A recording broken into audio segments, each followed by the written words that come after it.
Coisa boa, o programa tá delicioso hoje. E você sabe que a gente vai para um assunto que é assim, para as mamães acaba sendo muito comum, mas adultos em geral, para quem não tem filho pequeno. A gente vai falar das principais perguntas de consultório de amígdalas e adenoides. É um assunto, gente, que tem vários, como é que eu vou dizer assim, várias coisinhas que podem indicar que aquela criança, de repente, tem adenoide. Eu adoro essa pauta. Com a gente, otorrinolaringologista, doutora Maura Neves. Bem-vinda, tudo bem? Tudo bem, muito obrigada. Adoro esse tema, adoro essa pauta, porque quem nunca teve amidalite? Acho que ninguém, né? Uma vez na vida vai ter alguma. Exatamente, só quem tirou antes de ter a primeira. Com que certeza. isso não vai acontecer. Então, assim, gente, o assunto é importantíssimo. Mamães de plantão, fiquem atentas que principalmente nessa época do ano, que é o que a gente sempre toca no assunto. Inverno, esses problemas acabam ficando aí mais intensos, né? Eles aumentam porque a gente aumenta o índice de infecção respiratória. Então as crianças ficam mais tem mais infecção, a amígdala cresce um pouquinho mais, pode sofrer um pouquinho mais nessa época. É verdade, doutora, antes de começar com as perguntinhas aqui preparadas pela produção, que existe uma certa predisposição para essa questão da amidalite? Então, assim, crianças que realmente têm de repetição é porque há uma predisposição da bactéria, enfim, de desenvolver infecção na amígdala, na amígdala, algo genético? Não tem. Na verdade, não tem. A gente não, assim, o pai teve, a criança vai ter, ou a criança mesmo é mais frágil, exceto se a criança tiver alguma alteração de sistema imunológico. Tá. Mas aí ela vai ter vários tipos de infecção, não só da amígdala. Perfeito. O que acontece muitas vezes é que depois que você tem uma infecção de amígdala, a estrutura da amígdala ela pode se modificar e começar a facilitar ter mais infecções. Entendi. E aí que a gente fala amidalite crônica. Então, a colonização daquela amígdala por outras bactérias, ele muda, a flora bacteriana muda, e aí toda vez que o sistema imunológico dá uma bobeada, tem uma infecção nova. Nossa, eu não tinha a menor ideia que ela mudava, enfim, na estrutura Em decorrência de infecções, você muda o arcabouço, né? Então, você faz uma cicatriz, você tem tecido fibrótico, e aí você faz também, pode até fazer outras colônias de outros germes da boca, germes que não são naturais daquele pedacinho da amígdala, e aí você vai tendo outras infecções. Tá aí, gente, entendemos então. Vamos para a primeira perguntinha, principais perguntas de consultório, olha lá. Carne esponjosa e adenoide é a mesma coisa? É sim. Na verdade, a carne esponjosa é um jeito que foi popularizado para as pessoas entenderem o que acontece e por que a adenoide chama dessa maneira. Tá. Então, se você for pensar, ela é como se fosse uma esponjinha mesmo, só que ela é cheia de sangue. E onde se localiza, doutora? A adenoide, ela fica aqui, ó, nessa região, bem aqui no fundo, tá, do nariz. Então, esse é o seu nariz, a entrada do ar é por aqui, tá? O ar passa aqui pelo fundo, tá certo? E sai nessa região aqui, tá? Esse buraquinho aqui é bem importante, tá? Que é a tuba auditiva, tá certo? Que faz a comunicação do nariz com a garganta. Sempre no voo ou quando tá indo pra praia, a gente pode ter que dar umas assopradinha no nariz, ou abrir a boca, ou engolir. Que é esse buraquinho que você mostrou. Que é esse buraquinho. No vídeo, a gente tem ali em vermelho a posição da adenoide. Então, nesse esquema, é uma adenoide que está pequenininha, tá, gente? Ela pode crescer e cobrir toda a passagem do ar. E aí que ela começa a dar problemas. Então, assim, como a diretora perguntou agora, todo mundo tem. A gente nasce com ela. O problema é a inflamação, o aumento... O aumento dessas estruturas. Tamanho, tá. Então, o que acontece? Ela vai aumentar de tamanho, normalmente, então a estrutura ela vai crescer, tá? E ela tem um pico de crescimento mais ou menos entre os 3 e os 5 anos de idade, tá? O que acontece? Muitas vezes a adenoide cresce mais rápido do que a cabeça da criança.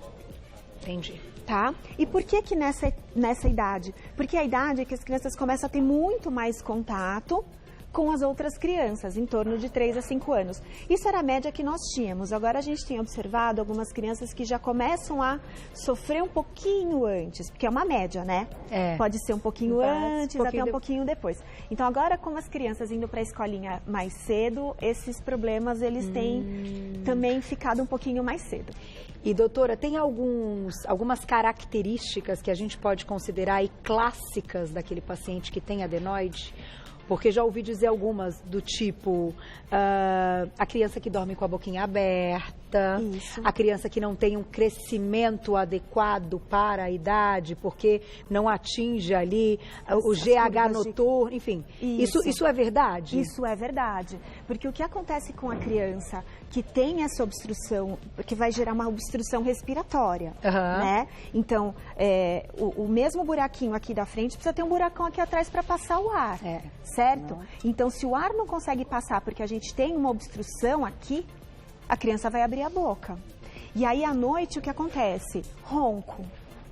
Para a criança que é menorzinha, o que vai acontecer? Ela vai ter mais dificuldade de comer, de se alimentar, porque com o nariz entupido, são duas coisas que acontecem. Primeiro, cansa mais, porque você tem que mastigar, abre a boca, respira. Mastiga, abre a boca, respira. Né? E segundo, ela cansa para comer. Ela não sente gosto. Entendi. Então, às vezes, ela não sente tanto prazer de se alimentar, os diversos alimentos, né? Então, aí são duas coisas. À noite, ela ronca, não tem tanta liberação de GH e também ela não se alimenta. Por isso que pode refletir numa alteração das curvas de crescimento, tá? Mas aí já é uma criança que você vai olhar, ela tá lá assim, ó, boca aberta, tá? Ela tem muitas vezes uma respiração ruidosa, então tem uma dificuldade mastigatória. Então, se os pais começarem a se atentar ao comportamento das crianças mesmo, dificuldade de comer, às vezes começa a gerar um estresse, porque a criança não come, o pai fica bravo, aí tem que dar comida, né? Ou não mastiga comida, é uma criança que com 2, 3 anos está na dieta pastosa. Porque volta, né? Cospe, enfim, porque se tiver mais... Porque cansa de mastigar mesmo, porque tem, né? que respirar. Porque tem que respirar. Gente, que interessante. Olha, mandem perguntas. Muita gente deve estar se identificando com as suas palavras. Vamos para a próxima perguntinha de consultório, na tela. Adenoide pode causar infecções, então? Esse quadro aumenta a chance de infecção? Sim. O adenoide é um tecido de defesa. Então, ela está lá inicialmente para a nossa defesa, de tudo que é inalado pelo nariz. E a amígdala está na boca, para a defesa daquilo que a gente engole inicialmente. Então, ela vai ter infecções. Então, cada gripe, ela vai inflamar, tá? Mas ela pode ter infecções nela mesma, que chama adenoidite, tá? Que nem amidalite. Nossa, eu nunca ouvi falar disso. O sintoma da adenoidite, gente, é igual ao da sinusite. Por isso que muitas vezes as pessoas se confundem. Então, quando a gente tem uma criança de 2, 3 aninhos de idade, está lá com uma sinusite, grande chance de não ser aquela sinusite que nem do adulto, de ser uma adenoidite. Mas adultos têm menos chance? Sim, porque a adenoide começa a evoluir a partir dos 5, 6 anos de idade. E o adulto não é para ter mais adenoide. Entendi, naturalmente. Agora, aquela criança... bom, a gente vai chegar lá no tratamento que é a cirurgia. Isso. Já a gente chega na Outras cirurgia. infecções que a adenoide pode gerar, por tapar aquele buraquinho, lembra que a gente mostrou aqui, ó? Esse buraquinho aqui, que é a comunicação com o ouvido, ela pode crescer e obstruir isso daqui. Isso vai gerar otites, infecções de ouvido. Bem? Então, por isso que muitas vezes a criança também tem dificuldade. Opa, quase caiu, gente, desculpa. Não tem problema. E por isso pode gerar... a dor de ouvido. Dor de ouvido, alteração auditiva, a criança não ouve tão bem, começa a trocar algumas letras. Olha que interessante. Então, são algumas repercussões. Tudo ligado, hein, gente? Tudo ligado. Agora, vamos falar do tratamento, vamos falar da cirurgia na tela. A adenoide, então, aumentada sempre tem que ser operada? Doutora, eu já ouvi muitas amigas com filhos e que disseram assim, nossa, ele é uma criança antes de operar a adenoide e outra depois de operar. Que todas as infecções passaram, que a criança parou de ter febre, de ficar doente, passou a ter uma vida, vamos dizer assim, mais saudável, de gostar de correr, de brincar e de dormir melhor. Isso é verdade? É verdade. Isso é verdade quando a criança tem indicação, né? Certo. De cirurgia. Porque se você operar uma criança que não tem indicação, os pais não vão perceber tanta mudança. Então, normalmente, são duas as causas, é o que eu falo no consultório para os pacientes. Porque a gente passou uma época que todo mundo operava, né? Aí depois uma fase que ninguém operava. E agora a gente acho que chegou num meio termo. Então, são duas coisas que fazem a gente indicar cirurgia para as crianças. Tem criança que pode ter as duas, tá, gente? Então, uma é a adenoide, que é grande e atrapalha a respiração.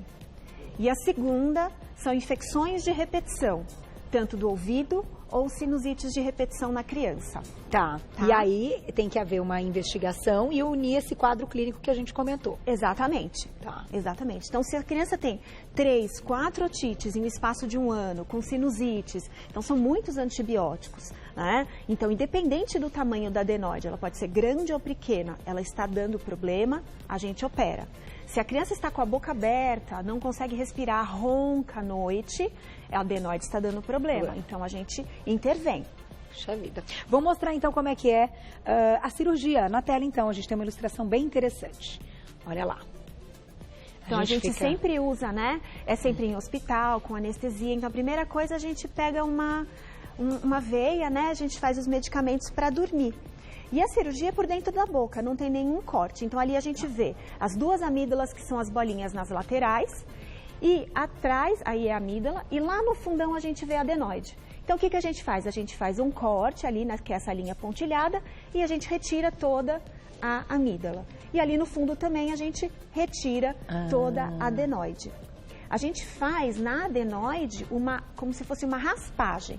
Depois a gente coloca os curativos com gases para controlar o sangramento, tá? E é uma cirurgia demorada ou é uma cirurgia considerada Não, até rápida? Não, é uma cirurgia rápida. Atualmente, a maioria desses procedimentos é em hospital dia, ou seja, as crianças internam, ou os adultos internam pela manhã e vão para casa no final da tarde. Tá. Então, é um procedimento bem tranquilo, tá? Interessantíssimo. Essa é uma outra técnica, que é uma técnica com radiofrequência ou laser, tá?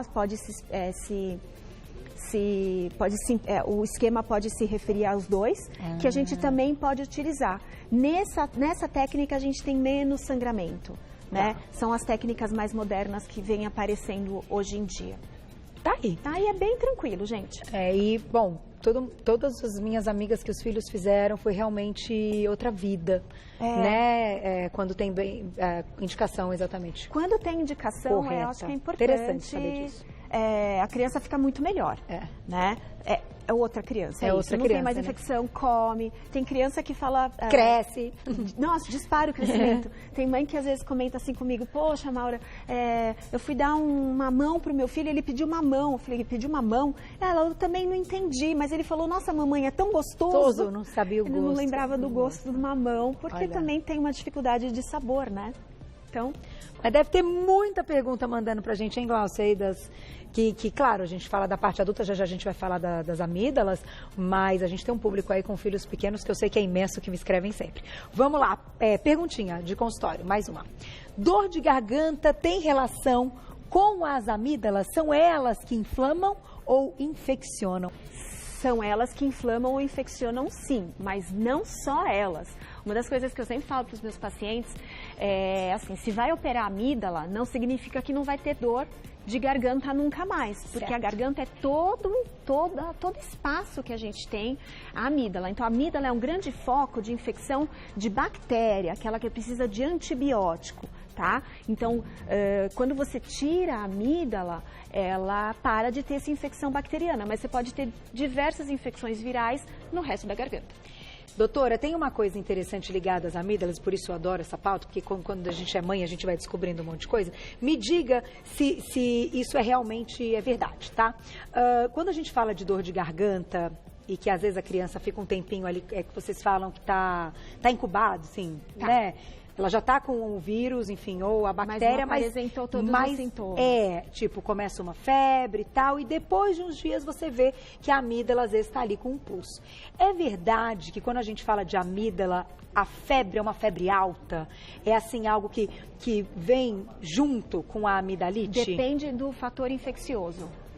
Tá. Depende mais do tipo de germe do que do tipo de infecção. Ah, entendi. Se é vírus ou bactéria, se é um vírus mais bravo ou um vírus menos bravo.